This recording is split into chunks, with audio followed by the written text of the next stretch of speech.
Good morning, Dan and Amy. So one of the operative questions since the nomination of Neil Gorsuch to be the replacement for Antonin Scalia on the Supreme Court is, if necessary, if Senate Minority Leader Pagliacci hews to his word that it will require 60 votes, that they will filibuster, is Mitch McConnell prepared to nuke the filibuster? Mike Pence had that question put to him on PBS yesterday in an interview by Judy Woodruff. He had this to say. We're very heartened by the response now of 7 Democrat members of the Senate who've said that they believe the judge deserves an up or down vote. And I do believe that as Judge Gorsuch travels across Capitol Hill in the weeks ahead, sitting down with Republicans and Democrats, they're going to see what the president saw. Someone who is a first-class intellect, a fourth-generation Coloradan, and someone who, in a fair and impartial way, is going to uphold the Constitution and apply the law as written. And we believe that he'll get that same level of consideration that the nominees in the first term for President Clinton received, the nominees for President Obama received in their first term. So you don't think the Senate Majority Leader McConnell will have to resort to the so-called nuclear option? I'm hopeful that he doesn't. I'm hopeful that he doesn't. So hopefully he doesn't. Senator Joe Manchin from West Virginia, Senator Heidi Heitkamp from North Dakota have both suggested they're not on board for filibuster. So we just need 6 other Democrats. That would be, well, right. Or independent. They didn't say they're voting for Gorsuch, but they're at least saying he should get an up or down vote. We shouldn't filibuster it. Okay. So that's perhaps a hopeful prospect. Well, for more on this, as well as Trump's campaign of shock and awe the last 2 weeks, as the left has termed it, including Senator Di-Fi, we're pleased to be joined by our friend Andy McCarthy, National Review Online contributing editor and a former chief assistant U.S. attorney. Andy, thanks for being with us again. Appreciate it. Dan, Amy, how are you? Good.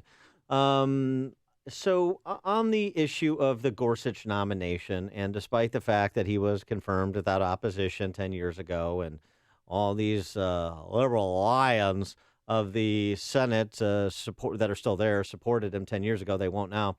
What's your position on the so-called nuclear option and what McConnell will and should do if he's pressed to make a decision? I would invoke the nuclear option now and just get rid of it. Okay. That makes it simple. Well, no. Look, I think if this were going to be the only nomination on the table, I fully would, support, respect, and understand what McConnell is trying to do.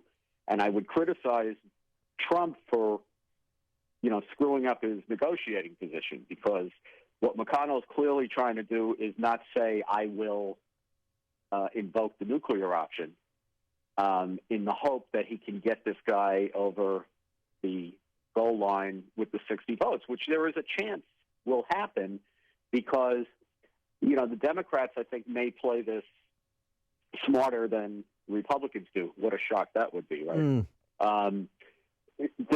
Here's the thing. Gorsuch, I know they're still bent out of shape over Merrick Garland not getting a vote. But Gorsuch is a clearly qualified candidate. He's going to be hard to oppose, and he doesn't change the ideological composition of the court. He's expected to vote the same way that Scalia would have voted in most cases. So it's kind of a wash in terms of what the court was. On the other hand, there could be another judge down the road. And, if it's Ginsburg is, I think she's going to be 84 in a couple of months. Kennedy and Breyer are both either in their early 80s or late 70s. So, there's a very good chance that Trump, if he's an 8-year president, I would say it's a ripe dead certainty. But certainly in the next few years, there's a good chance there'll be a second judge. And that would one way or the other change the composition of the court, even if you replace Kennedy, who is a sort of most of the time centrist conservative. If you replaced him with an ideological conservative who was, 40 years younger, that would be a big deal in terms of the composition of the court. So maybe And I Dems think hold their with the powder. Democrat- Yeah. I'm sorry? So maybe the Democrats hold their powder on Gorsuch. Well, I think what they do is they get Gorsuch confirmed with 60, and then they try to use that as a precedent, which makes it harder for McConnell the next time around to use the nuclear option when he'll need it, because he'll never go along on the next one. Right. So I think he ought to just get rid of it now. We're only in this position because the Democrats got rid of it with respect to everything else. So, what we're left with is the filibuster for 9 seats on the Supreme Court. That doesn't. If Trump has a chance to change the composition of the court for 3 or 4 decades going forward, I would just get that done. All right. As former chief assistant U.S. attorney, there's really no one better to ask about Donald Trump's new extreme vetting, used to be called the travel ban to 7 specific countries. Is this legal? And if so, how and why? Yeah, it's totally legal, Amy. And the important thing to recognize about this is that it's what he's ordered is temporary. With respect to the 7 countries, we're talking about 90 days. With respect to most of the refugees, it's 120. With the Syrians, it's indefinite. But the plan is, let's stop the bleeding. Let's not let people into the country who can't be vetted for either connections to terrorism or sympathies to radical Islam. And then over the course of the next 4, 5, 6 months, let's set up a regime of heightened vetting so that we can be confident that when we let people into the country, they're going to be people who are going to be pro-American, pro-constitutional assets to the country. There's no question that what he's doing is legal. The president has a lot of constitutional authority when it comes to alien threats to the homeland, and he's operating consistent with a sweeping statutory authorization in this 1952 provision of the immigration law, which allows the president, in his judgment, to stop the entry of aliens or classes of aliens if he believes that letting them in will be detrimental to the country.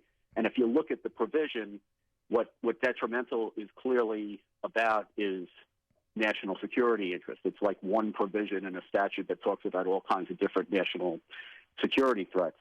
So he's clearly allowed to do what he's done here, a temporary ban. And the 7 countries, I think, a lot of people say, why these 7 when there's, 40 Muslim majority countries? And I think, what it shows is, number one, he wasn't trying to target all Muslims. That's never been the case.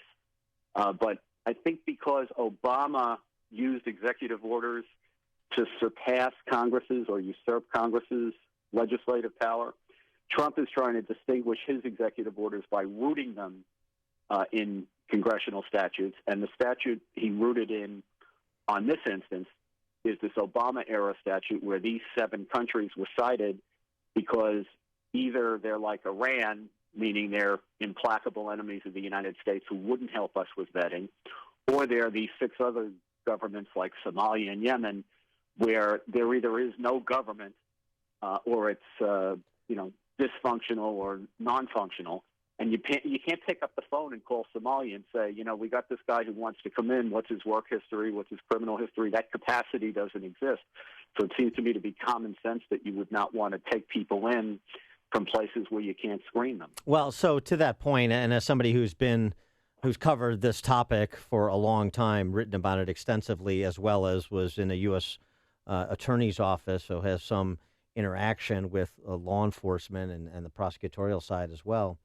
What about the prospect of putting something in place in 3 to 4 months that we can have confidence in with respect to vetting people from those 7 countries and, frankly, the world over?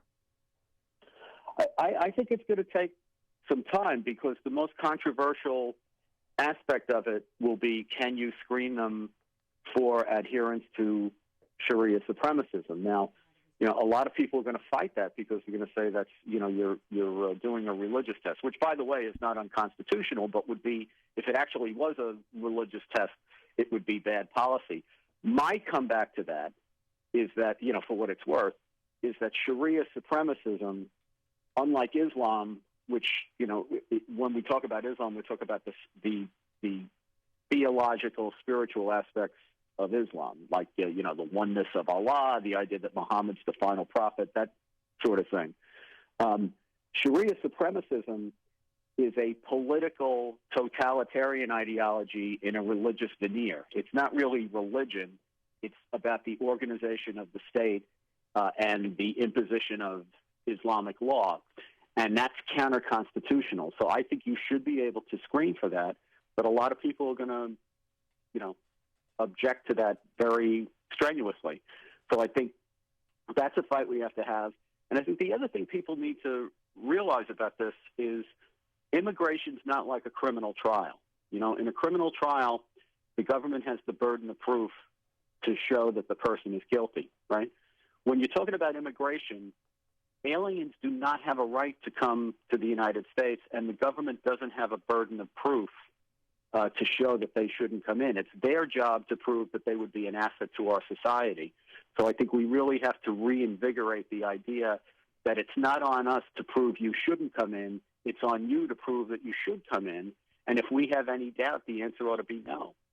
He is Andy McCarthy, former Chief Assistant U.S. Attorney. He's the contributing editor at National Review, nationalreview.com. You want to follow his writings on this topic as the debate rages on and the policy choices are made. Andy McCarthy, thanks so much for joining us. Appreciate it. Thanks for having me. And he joined us on our turnkey.pro answer line.